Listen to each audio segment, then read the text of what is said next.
The sterile white walls of the hospital room seemed to close in as Margaret Chen watched the boy's chest rise and fall in shallow, labored breaths. She had cleaned this room 1,000 times, but tonight it felt different. Tonight, death was waiting in the shadows, counting down the final 60 minutes of 12-year-old Timothy Ashford's life. Margaret's hands trembled as she wrung out her cleaning cloth, though she'd stopped pretending to work half an hour ago. The doctors had delivered their verdict with clinical detachment. A rare blood disorder, an impossible match needed, no donor in sight. 1 hour, maybe less. The Ashford family's billions couldn't buy what Timothy needed most, time and a miracle. She'd been working at Mercy General for 3 years, invisible to most of the wealthy families who passed through these halls. To them, she was just the middle-aged woman who emptied trash cans and mopped floors. But Margaret saw everything. She'd watched Timothy during his 6-month stay, seen how he thanked her each morning, how he asked about her daughter studying abroad, how he shared his comic books with other sick children even as his own body betrayed him. The boy's father, Richard Ashford, real estate magnate, Forbes list regular, man who owned half the downtown skyline, sat frozen in the corner, his expensive suit rumpled, his face a mask of helpless agony. His wife had collapsed an hour ago, sedated and sleeping in an adjacent room. All their money, all their power, and they could only watch their only child slip away. Mrs. Chen? Timothy's voice was barely a whisper, pulling her from her thoughts. His pale face turned toward her, those kind brown eyes still somehow sparkling with life. Could you tell me another story? About your village in China? Margaret's throat tightened. She moved to his bedside, taking his small, cold hand in hers. Of course, sweet boy. As she began speaking, weaving tales of her childhood in rural Guangdong, a memory sparked in her mind. Something her grandmother had told her long ago, something about blood and family and bonds deeper than biology. Her words faltered. "What's wrong?" Timothy asked, squeezing her hand with what little strength he had. Margaret's heart began to race.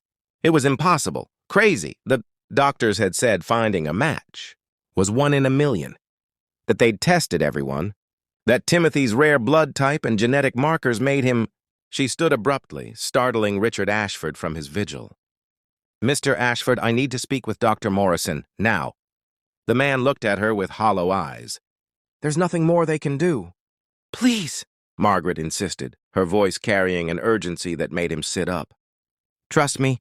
5 minutes. Just give me 5 minutes." Something in her expression, desperation, determination, hope, made him pick up the phone. Dr. Morrison arrived, irritated at being pulled from her rounds. "Mrs. Chen, I understand you're concerned, but—" "Test me," Margaret said. "Test my blood." "Against Timothy's." The doctor's face showed confusion, then pity. "Mrs. Chen, we've tested hundreds of potential donors. The likelihood that you, randomly, would be a match—" "Test me," Margaret repeated, her voice steady despite her shaking hands. "Please, there's something. I can't explain it, but please. We have nothing to lose." Dr. Morrison glanced at Richard Ashford, who nodded slowly, too exhausted to question anything that offered even a sliver of hope. 45 minutes left. The blood test took 15 minutes that felt like 15 years. Margaret sat in the hallway, praying to gods she hadn't spoken to since her childhood, making bargains with the universe. She thought about her own daughter, safe and healthy at college. She thought about the unfairness of a world where a boy like Timothy, kind, gentle, full of potential, could be stolen away, while others who'd squandered their blessings lived on. When Dr. Morrison emerged from the lab, her face was chalk white. She looked at Margaret as if seeing a ghost, then at Richard Ashford, then back at Margaret. Her hand trembled as she held the test results. I don't understand. This is—" Dr. Morrison's professional composure cracked. "It's a perfect match. Not just compatible, perfect. I've never seen, in 20 years of medicine, I've never—" She looked at Margaret with wonder and confusion. "How is this possible? Are you related to the Ashfords somehow? Because the genetic markers suggest—" "I'm not related to anyone in this family," Margaret said quietly, her voice breaking. "But I am a mother, and if my blood can save that boy, take whatever you need." The next 30 minutes became a blur of activity. Consent forms, rapid preparation, IV lines established. Margaret lay on a gurney next to Timothy's bed, watching as her blood, dark red and ordinary, began flowing through tubes toward the boy, who'd shown her more respect in 6 months than most people had in 3 years. "Why are you doing this?" Richard Ashford asked, his voice raw. He'd moved closer, staring at Margaret as if trying to understand an alien species. "You barely know us. Timothy's just another patient to you." Margaret turned her head, meeting his eyes. "Mr. Ashford, you've walked past me every day for 6 months. You've never seen me. But your son? He sees everyone. He asked the janitor about his grandson's baseball games. He shares his dessert with the girl in room 304, he apologized. To me once for bleeding on the floor, I'd just cleaned." She felt tears sliding down her temples. "That boy is not just another patient. He's a gift to this world. And gifts like that are worth saving." Richard Ashford's face crumpled. For the first time since Margaret had known him, the great businessman, the deal-maker, the man who commanded boardrooms, began to cry. "I should have been the one. His father. I should have been able to save him." "You did," Margaret said softly.